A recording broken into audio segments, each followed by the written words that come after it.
കാണൂ പരസ്യരഹിതമായ ഏറ്റവും പുതിയ എപ്പിസോഡുകൾ. എങ്കിൽ ഞങ്ങളെ ഇറങ്ങട്ടെ ഗായത്രി അമ്മേ? ഇപ്പോഴോ?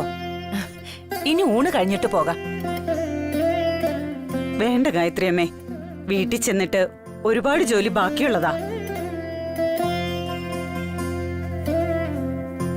ഇവിടെ നടന്നതൊക്കെ മനസ്സിന് വിഷമമായെങ്കിൽ ഞാൻ മാപ്പ് ചോദിക്കുക. എന്താ ഗായത്രി അമ്മ ഇത്? ഇങ്ങനെയുള്ള കാര്യങ്ങൾ പറഞ്ഞ ഞങ്ങളെ കൂടി വിഷമിപ്പിക്കരുത്. ഞങ്ങളുടെ മോള് ഈ വീട്ടിൽ സുരക്ഷിതയാണെന്ന് ഞങ്ങൾക്കറിയാം. അതിനപ്പുറം ഒന്നും വേണ്ട ഗായത്രി അമ്മേ. എന്നാ പിന്നെ അത്യാവശ്യമാണോ? വൈകുന്നേരം വരെ ഇവിടെ ശ്രീലക്ഷ്മിയോടൊപ്പം ചെലവഴിച്ചിട്ട് പോയാൽ പോരെ? വേണമെങ്കിൽ 2 ദിവസം ശ്രീലക്ഷ്മി അവിടെ വന്ന് നിൽക്കട്ടെ.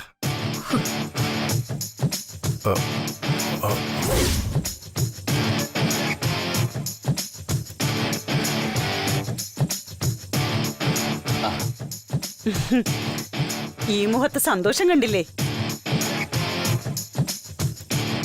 അതെ, ഇവളിപ്പോ പഴയ നമ്മുടെ ശ്രീമോളല്ല, ഈ വീട്ടിലെ മൂത്ത മരുമകളാ. ഉത്തരവാദിത്തം ഏറെയുള്ള സ്ഥാനം അത്.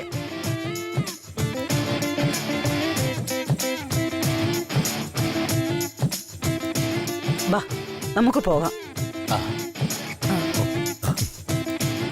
ശരി.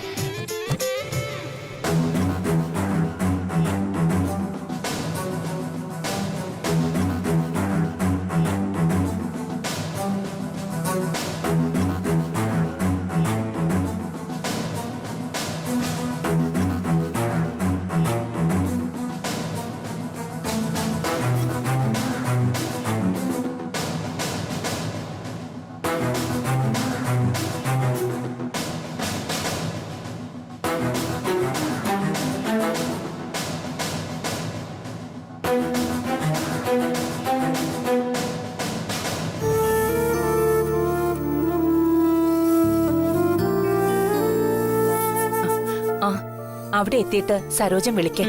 പോകുന്ന വഴി ഞാൻ നിങ്ങളെ ഡ്രോപ്പ് ചെയ്യാം. അമ്മേ, ഞാൻ ഇറങ്ങട്ടെ, കുറച്ച് അത്യാവശ്യങ്ങളുണ്ട്.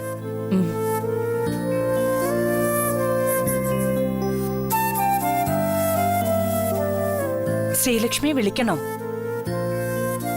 വേണ്ട ഗായത്രി അമ്മേ, സാരമില്ല. വരൂ.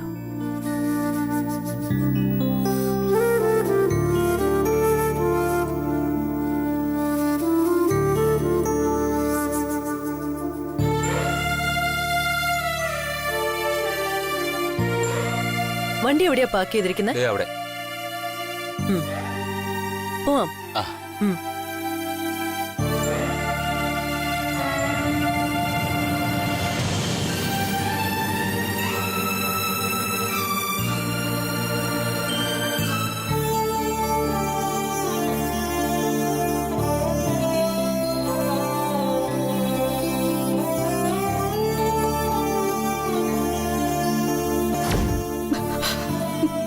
കൺമണി എന്ന പേരില് ഒരനിയത്തിയില്ല. ഇവിടെ വന്ന് കൺമണി എന്നൊരു അനിയത്തി ഉണ്ടെന്ന് പറഞ്ഞു കുറെ പൈസ തരാന്ന് ത്രിവിക്രമൻ ചേട്ടൻ പറഞ്ഞു.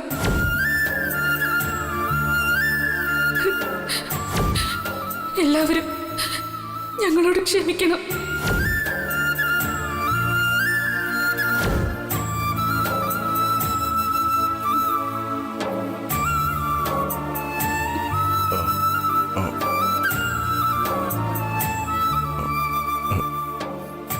ശ്രീലക്ഷ്മി. ഏത് ശ്രീലക്ഷ്മി? നമ്മളെ പേര് കൺമണിന്നാ. കുറെ നേരായി എല്ലാരും പേക്കൂത്ത് കണ്ടോണ്ട് നമ്മൾ നിൽക്കുന്നു. ഇപ്പൊ ഈ നിമിഷം പോണം നമുക്ക്. എങ്ങോട്ടേക്ക്? എങ്ങോട്ടേക്കെന്നോ? നമ്മളെ നിങ്ങൾ എവിടുന്ന് കൊണ്ടുവന്നോ അവിടേക്ക്. അപ്പോ അമ്മയൊക്കെ ചോദിച്ചാ? നമുക്കത് അറിയണ്ട. നിങ്ങൾക്ക് നിങ്ങൾ ആളുകളെ പോലെ തന്നെയാണ് നമുക്ക് നമ്മുടെ ചേച്ചി അനിയനും. നമ്മൾ ഈ വീട്ടിൽ നിൽക്കാൻ കാരണം നമ്മുടെ ചേച്ചിയുടെ ഓപ്പറേഷന് നിവർത്തിയില്ലാത്തോണ്ടാ. എല്ലാരും മുന്നില് നമ്മുടെ ചേച്ചി തല താഴ്ത്തി ഇറങ്ങിപ്പോയത് കണ്ടില്ലേ നിങ്ങള്? നിങ്ങൾക്ക് എല്ലാരും ഉണ്ട്. നമുക്ക് നമ്മുടെ സ്വന്തം എന്ന് പറയാൻ അവരേ ഉള്ളൂ. അങ്ങനെ ചേച്ചിയെ നാണം കെടുത്തി വിട്ടവരുടെ പൈസ നമുക്ക് വേണ്ട. നിങ്ങളൊരൊറ്റ മനുഷ്യൻ തടഞ്ഞോണ്ടാ. ഇല്ലെങ്കിൽ എല്ലാത്തിന്റെയും വായടപ്പിക്കാൻ അറിയാം ഈ കൺമണിക്ക്. നമ്മൾ അധിക നേരം അവിടെ നിർത്തിയാലേ നമ്മൾ എങ്ങനെ സംസാരിക്കുന്നു പ്രവർത്തിക്കുന്നു നമുക്ക് തന്നെ നിശ്ചയില്ല. അതുകൊണ്ട് എത്രയും വേഗം നമ്മളെ ചേച്ചിയുടെ അടുത്ത് കൊണ്ടുപോകണം. മോളെ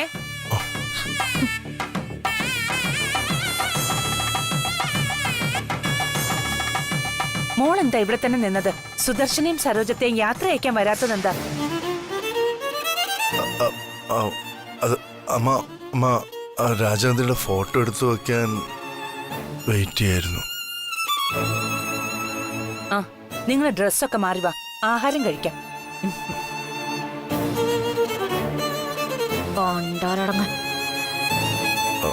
ശ്രീലക്ഷ്മി, ഞാൻ കൂടെ സഹായിക്കാം. വേണ്ട, നായ്ക്കോലം കെട്ടിപ്പോയില്ലേ, ഇനി കുറച്ചല്ലേ പറ്റൂ.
ശ്രീലക്ഷ്മി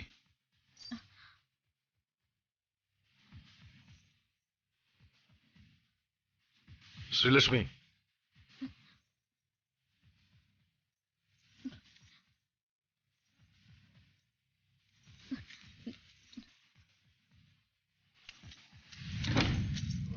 ശ്രീലക്ഷ്മി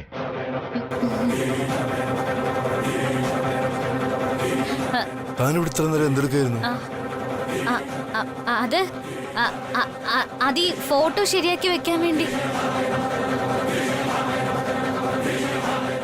ഇത്രയും വലിയ ഫോട്ടോ നമുക്ക് എടുക്കേണ്ടി വരുന്ന നമ്മൾ സ്വപ്നത്തിൽ പോലും കരുതിയില്ല ആശാനെ. ഞാൻ പറഞ്ഞതല്ലേ ഞാനും കൂടെ സഹായിക്കാന്ന്. അപ്പൊ തനിക്ക് വാശി. ആ ആവശ്യമില്ലാത്ത പിടിവാശി ആപത്താണെന്ന് ഇപ്പൊ തനിക്ക് മനസ്സിലായിട്ടുണ്ടാവല്ലോ. ആ അത് മനസ്സിലായി. പക്ഷേ മറ്റു പലതും നമുക്ക് മനസ്സിലാവാത്തായിട്ടുണ്ട്. ആ ശരി ശരി. തനിക്ക് ചേച്ചിയെടുത്ത് പോകണമെന്ന് പറഞ്ഞിരുന്നില്ലേ? ആ വരൂ, നമുക്കിപ്പോ തന്നെ പോവാം. വാ. ആ ഉം.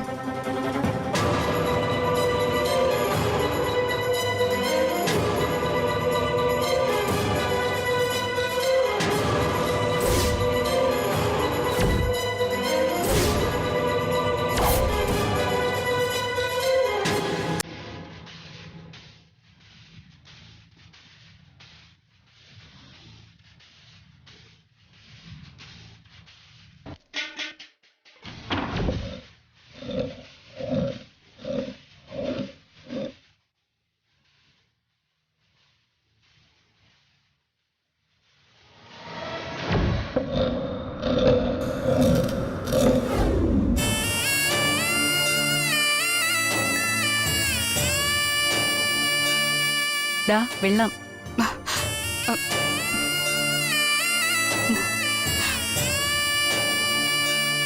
ആ ദുഷ്ടൻ ഇങ്ങനൊരു ആപത്തിലേക്ക് ചാടിക്കാനാ വിളിച്ചോണ്ട് പോകുന്നതെന്ന് എനിക്ക് അറിയത്തില്ലായിരുന്നു ദേവികുഞ്ഞെ. എങ്കിൽ ഈ വീടിന്റെ പടിക്കകത്ത് കേട്ടില്ലായിരുന്നു. പോട്ടെ ചേച്ചി, അതാരും അറിഞ്ഞില്ലല്ലോ. പക്ഷെ ഞാൻ ആലോചിക്കുന്നത് അതല്ല. പിന്നീട് ആ വീട്ടിൽ എന്താണാവോ നടന്നത്? എന്റെ കണ്ണമ്മയ്ക്ക് എന്തെങ്കിലും പ്രശ്നം ഉണ്ടായെന്ന് അറിയില്ല. ചേച്ചി ഒന്ന് വിളിച്ചു നോക്കിയാലോ? അയ്യോ, അത് വേണ്ട. അവിടെ എന്താ നടക്കുന്നെന്ന് നമുക്കറിയില്ലല്ലോ. കുഞ്ഞു പേടിക്കണ്ട, രവി സാറൊക്കെ ഉണ്ടല്ലോ, അവര് നോക്കിക്കോളും കാര്യങ്ങളൊക്കെ. പിന്നെ കുഞ്ഞെ, രവി സാറും കൺമണി കൊച്ചൊക്കെ വരുമ്പോ ത്രിവിക്രമൻ എന്ന ദുഷ്ടനെ ഞാനാ കൊണ്ടുവന്നെന്ന് പറയല്ലേ കുഞ്ഞെ? ഇല്ല ചേച്ചി, ചേച്ചി അറിഞ്ഞോണ്ടല്ലോ. കൺമണി ചേച്ചി.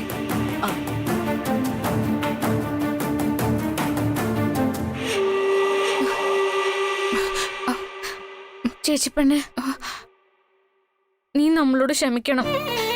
നീ എന്തിനാ എന്നോട് ക്ഷമ ചോദിക്കുന്നത് മോളെ? ഞാനല്ലേ തെറ്റ് ചെയ്തത്? അല്ല, നീ അല്ല, നമ്മളാ. അവിടെയുള്ള അത്രയും പേര് നിന്നെ മോശക്കാരിയാക്കി സംസാരിച്ചപ്പോഴും, നീ ഒരു അനാഥയാന്ന് പറഞ്ഞപ്പോഴും, നീ അപമാനം കൊണ്ട് തല താഴ്ത്തി നിന്നപ്പോഴും നമ്മൾ പ്രതികരിച്ചില്ല. നിങ്ങൾ നമ്മുടെ കൂടെ പിറപ്പുകളെന്ന് നമുക്ക് പറയാൻ പറ്റിയില്ല. തെറ്റ് നമ്മളെയാ. നീ നമ്മളെ അടിച്ചോ? അടിക്ക് മോളെ. ഞാൻ അവിടെ ആ വീട്ടിൽ കയറി വന്നോണ്ടല്ലേ ഇത്രയും പ്രശ്നങ്ങൾ ഉണ്ടായത്. ശരിക്കും ഞാൻ വരാൻ പാടില്ലായിരുന്നു. കണ്ണു കണ്ടുകൂടാത്ത ഞാൻ ഇവിടെ ഇരിക്കേണ്ടതിന് പകരം ആരുടെയോ വാക്ക് കേട്ട് അവിടെ കയറി വന്നു. നീ എത്ര ഏറ്റെടുക്കാൻ ശ്രമിച്ചാലും എനിക്ക് പൂർണ്ണ ബോധ്യമുണ്ട് തെറ്റ് 100% എന്റെ ഭാഗത്താണെന്ന്. തെറ്റും ശരിയൊക്കെ അവിടെ നിൽക്കട്ടെ. ഇന്നത്തോടെ അവസാനിപ്പിക്കാം ഈ നാടകം അഭിനയവും.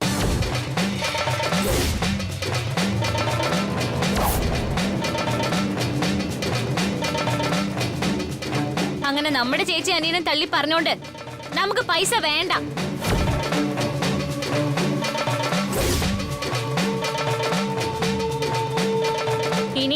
സംഭവങ്ങൾ ഉണ്ടായാ നമ്മൾ പ്രതികരിച്ചു പോവും. അതുകൊണ്ട് ഇതോടെ നമ്മൾ നിർത്തുക എല്ലാം.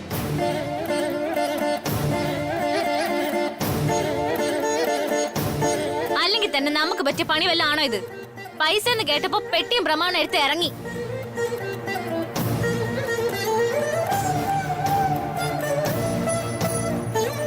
നിന്റെ ഓപ്പറേഷൻ നമ്മൾ എങ്ങനെയെങ്കിലും നടത്തിക്കോളാം. കണ്ണാ, പെട്ടിയൊക്കെ എടുത്തോണ്ട് വാടാ. എന്നിട്ട് വേഗം ഇറങ്ങ്, നമുക്ക് പോണം ഇപ്പൊ തന്നെ. വല്ലാത്തൊരവസ്ഥയായിപ്പോയി നമ്മുടേത്. അല്ലെങ്കിൽ താണിക്കോണം നമ്മൾ അവിടെ വെച്ച് കാണിച്ചേനെ. പോയിട്ട് വാടാ. കൺമണി, ഞാനൊരു കാര്യം പറയട്ടെ, നീ ഒന്ന് കേൾക്ക്.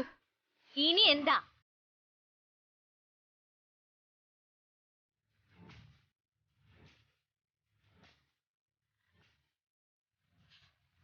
ഒരാൾക്ക് ഒരു വാക്ക് കൊടുത്ത ഉയിര് പോണെന്ന് പറഞ്ഞാലും ആ വാക്ക് മാറ്റി പറയരുതെന്നല്ലേ നീ എപ്പോഴും പറയാറ്? എന്നിട്ടിപ്പോ നീ തന്നെ അത് ലംഘിക്കുന്നത് ശരിയാണോ? നിന്റെ ദേഷ്യത്തിനും ഞാൻ കാണിച്ചതിനും നമ്മൾ ഇവിടം വിട്ടു പോവാന്ന് പറയുമ്പോഴും നമ്മളൊക്കെ മറന്നു പോകുന്ന ഒരാളുണ്ട്, രവി സാറ്.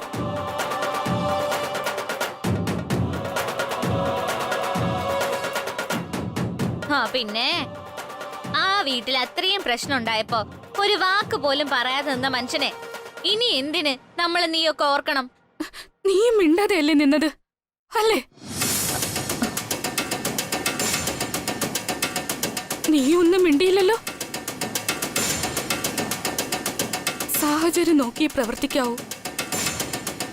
അത് തന്നെയാ നീയും സാറും ചെയ്തത്. ഇന്നത് വലിയൊരു പ്രശ്നമായി മാറിയിരുന്നെങ്കിൽ നമ്മൾ നീലഹസ്തിയിലേക്ക് തിരിച്ചു പോവും. അപ്പോ ആ മനുഷ്യന്റെ അവസ്ഥ എന്താകുമെന്ന് ഊഹിക്കാൻ പറ്റുമോ നമുക്ക്?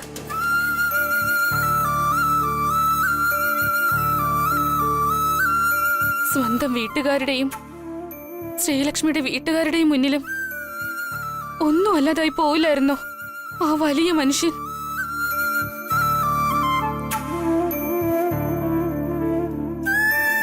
ഇപ്പൊ നമ്മൾ ഇവിടുന്ന് പോയാലും അത് തന്നെയാ സംഭവിക്കാൻ പോകുന്നത്. കണ്ണോപ്പറേഷന് 1,00,000 രൂപയല്ലേ നമ്മുടെ ഡോക്ടർ നമ്മളോട് പറഞ്ഞത്? 60% സാധ്യതയും. എന്നാ രവി സാർ ആ സാധ്യതയെ 100% ആക്കാൻ എത്ര ലക്ഷം രൂപയെ ചെലവാക്കുന്നെന്ന് നിനക്കറിയോ? 6 ലക്ഷം രൂപ.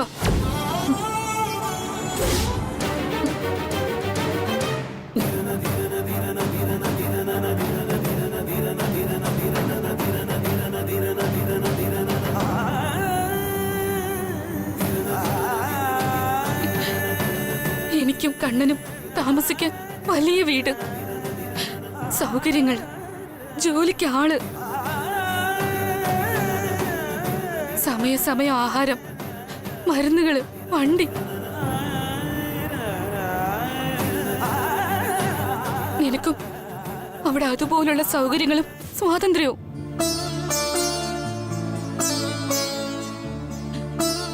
ഇതൊക്കെ നമുക്ക് ചെയ്തു തരുന്നതിന് പിന്നിൽ ഒരു കാരണേ ഉള്ളൂ. രവി സാറിന്റെ ഭാര്യയോടുള്ള സാറിന്റെ അതിരില്ലാത്ത സ്നേഹം.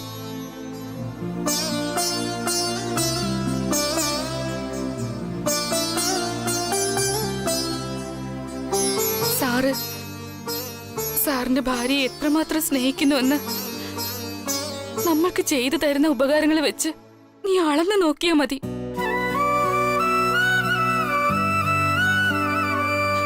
ശ്രീലക്ഷ്മിയുടെ അച്ഛന് വേണ്ടിയാ സാർ ഇതൊക്കെ ചെയ്യുന്നതെന്ന് പറഞ്ഞാലും അതിനൊക്കെ അപ്പുറം രവിവർമ്മൻ എന്ന മനുഷ്യന് ശ്രീലക്ഷ്മി എന്ന പെൺകുട്ടിയെ ഒരു നിമിഷം പോലും പിരിഞ്ഞിരിക്കാൻ പറ്റില്ല എന്നൊരു സത്യം കൂടി അതിലുണ്ട്.